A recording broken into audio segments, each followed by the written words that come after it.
দিহিঙীয়া বালাচৰ চুকৰ সৌজন্যত দিহিঙীয়া আঞ্চলিক ৰাইজৰ সহযোগত আজি প্ৰায় 15টা বছৰে বালাচৰ চুবুৰীয়া বাৰাগোপাল থানত বিষ্ণু যজ্ঞ আয়োজন কৰা হৈ আহিছে।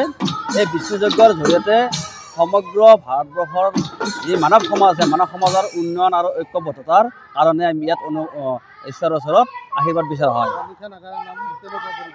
এই অনুষ্ঠানটো আজি 15টা বছৰে বিভিন্ন ধৰণৰ কাৰ্যসূচীৰ দ্বাৰাই ৰূপায়িত কৰি হৈছে। এই বেলিও ৰাতিপুৱাৰে পৰা বিভিন্ন কাৰ্যসূচী পৰিচালিত কৰা হৈছে।